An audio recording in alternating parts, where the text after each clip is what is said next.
here. I am Dimitris Bilianos. I'm a postdoc researcher here at TALOS in computational linguistics, with a computational linguistics background.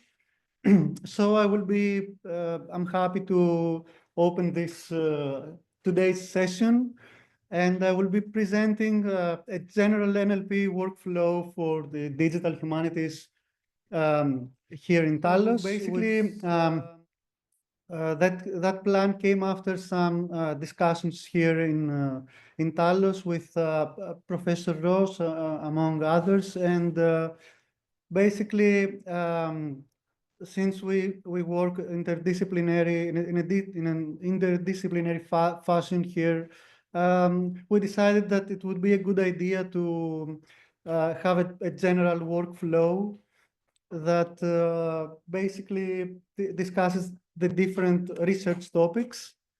So we know that the research topics in TALOS involve tasks such as semantic annotation and corpus analysis and RT4, the educational applications. And it could be useful to have, in that sense, workflows for basically processing and analyzing the textual data for our work. So this diagram basically is designed to serve as a reference structure, and it's of course it's just in the early stages. The first version, it's still an ongoing a work in progress, let's say. So it's very useful for me to present it here and get some feedback from all of you. And it's supposed to support the different types of applications that most of them we have already started to work with them here at TALOS, such as ontology building and topic modeling. We have applied some of these in our different research topics. And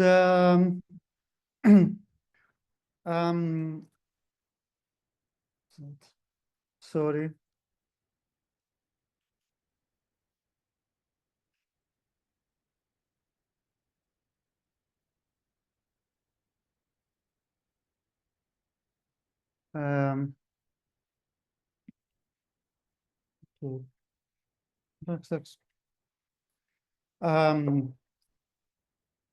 So hopefully this workflow can help us promote the reuse and transparency across the different TALOS activities.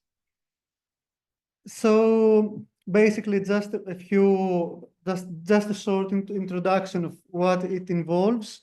The first, we're going to see the workflow and the different stages into more detail, just to give a short introduction of what it involves. We will start with the input, which basically it's, of course, the raw text that we're going to use. We have a pre-processing stage, the annotation and extraction stage, the knowledge structure in part, and of course the output and applications. So the arrows in the diagram mostly represent the data flow. Basically, also there are some feedback loops and so on. We're going to see this into more details.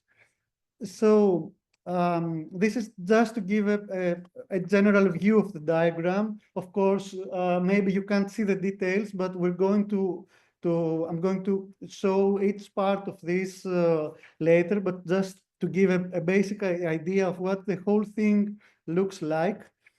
So at the top level, we have the text, the data collection basically process, which involves all sort of planning on what types of applications we want to do and so on. And once we have the raw text, we can go to the next stage, which is the pre-processing. And then the annotation and extraction, which includes different tasks such as named entity recognition, the terminology extraction, and tasks such as sentiment analysis, which is basically my field of, my PhD thesis was on sentiment analysis, and topic modeling, the syntactic and semantic parsing. We have the knowledge structuring, and basically then the applications, the output, let's say, part. So going through each of these stages, I'll just get into each of them from the top to the bottom, so we can discuss a little bit about them. The thing here is we need to define the goals, because like I said, we are doing different types of things here. And so then we can also start to think about the tools that we need to use, depending on the applications that we want to build. So once we get the raw texts, we can move to the next stage. So, of course, this is just a general outline of what it could involve. Of course, we can start with the cleaning of the data and the normalization, and that's how we would do that. We could define some function based on exactly what we want, because one thing is that we also work with different languages that have different diacritics and punctuation and so on. So the part we're going to do some sort of normalization, and we can apply some lowercasing with the, let's say we're working in Python because that's what most really do. Of course, there are other options, but I have considered Python in this case. We can use the built-in lower method for that. Basically, what we want to do and why we're doing that is because we want to, if we have the same word with different, let's say, capital letter, such as the word apple, A capital and A lowercase, what we really want to do is we usually want to count them as the same word. So that's why we typically go through this process. So then there's the tokenization part, which it's also, I have space there, but there are different ways to do it, even custom ones, depending on what we want to do.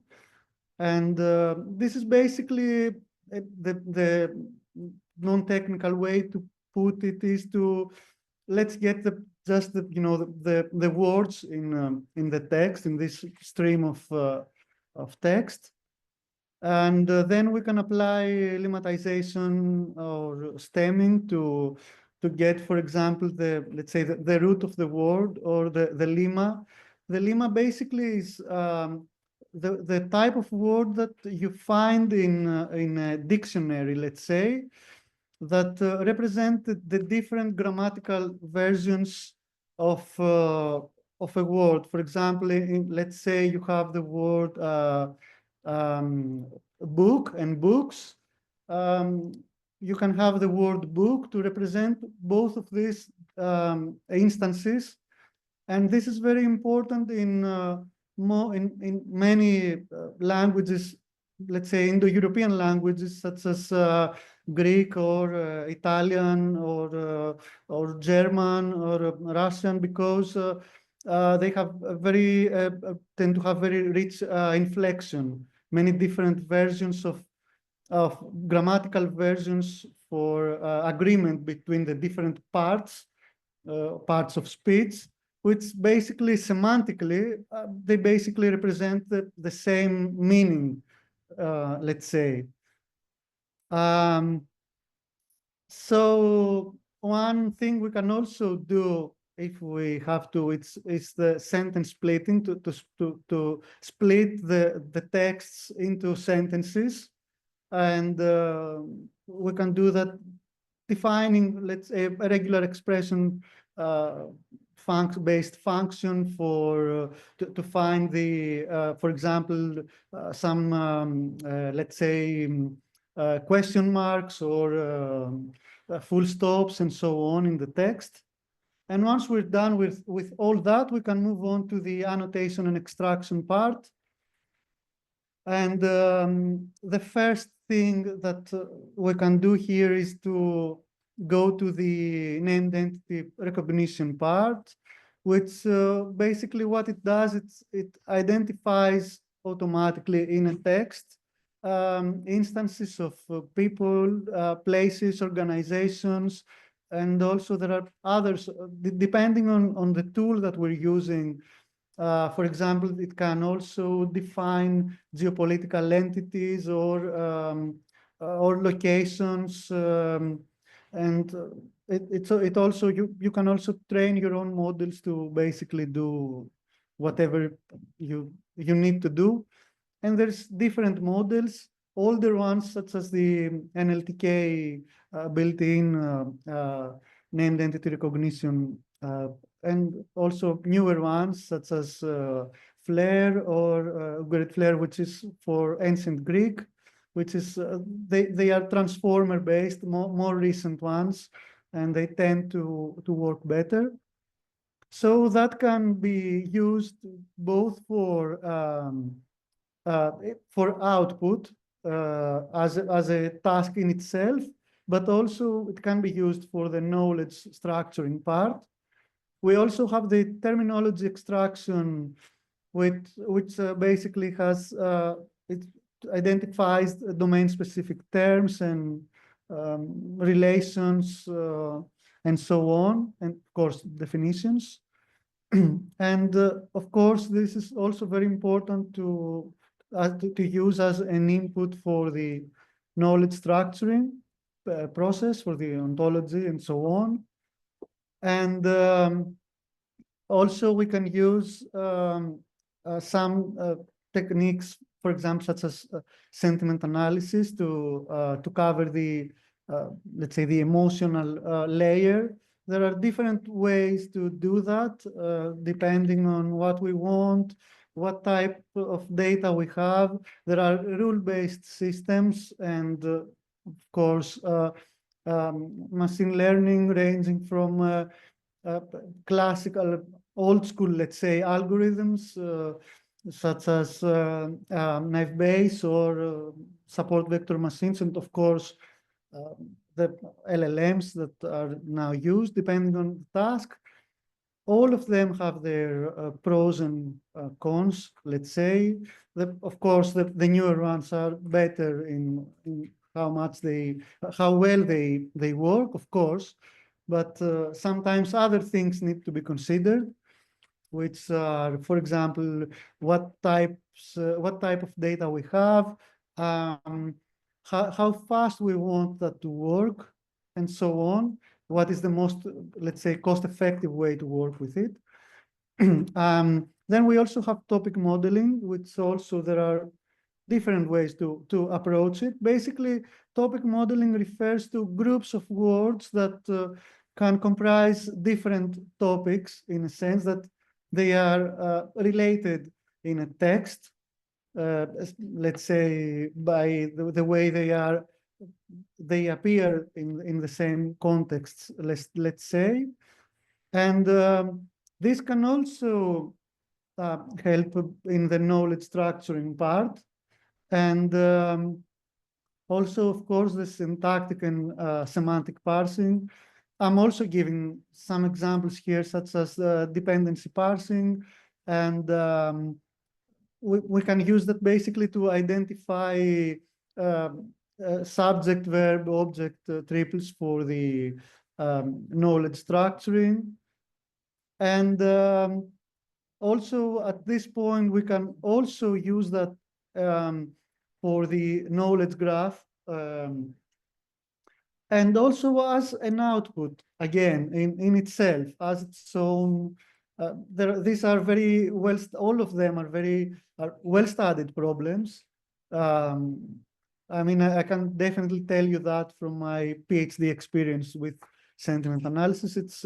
There's a huge literature on the subject. Let's move on to the knowledge structuring.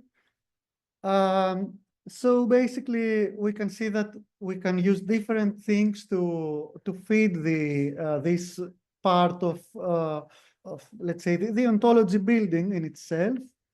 And of course, the first thing that we want to do is to define the structure of the ontology. In simple terms, I mean the classes and the relationships between the terms and so on. And then we can use the schema to organize the data that we have extracted from our previous stage. And we can move on to the knowledge graph construction, which can also be informed by our, let's say, some symbolic AI control point. I use that for whatever it is the results that we can have from, let's say, sentiment analysis and topic modeling and so on. And we can also loop that back to the ontology building to revise or expand the ontology. Then we can move on to the ontology population, and through that to the applications and the output. May I ask you consider you are starting from scratch to build the ontology? Yeah. Yeah, I mean, this actually depends on the task, because there's different types of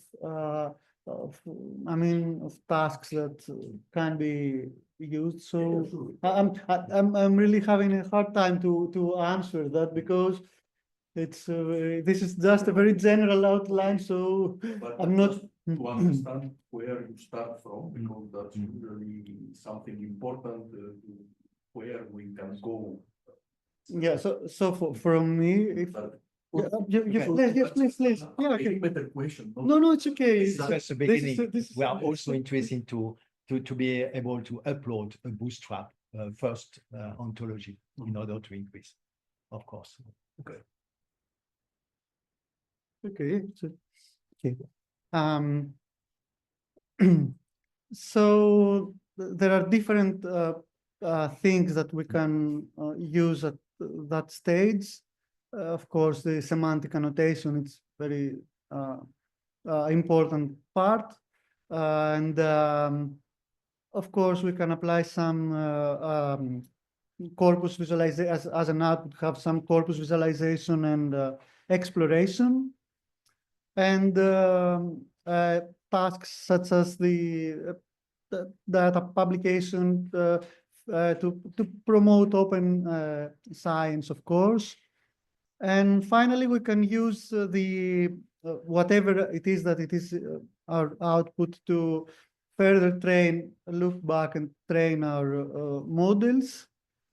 So, of course, it's important to note that each of these research topics within TALOS may rely on different slice of this workflow. So that's also to answer your question. So this is just a general outline, and it's also in the first, it is the first stage, let's say. So we may apply changes based on also comments that we can discuss later. So, of course, some of these tasks require specific adaptations. So some workflows will be considered for this general workflow. For example, the ontology building ends with the ontology, of course, as the output. The purpose of the ontology building is to build the ontology. On the other hand, the semantic annotation uses that ontology as input. I mean, there's different things that depend on what it is that we want to do. And hopefully this modularity will allow the workflow to serve the multiple TALOS research questions and directions. So just to conclude, this is just a starting point for aligning TALOS research around shared infrastructure. And hopefully it will support both the documentation part and training. The documentation I found to be very important for having some sort of general, let's say, workflow, of course, and especially in the future, because we tend to forget what we have done. And, we can integrate that into the TALOS deliverables and have an ongoing collaboration between research topics. Thank you. I'm done here. I'm waiting for your comments or questions or anything. I'll be very happy to discuss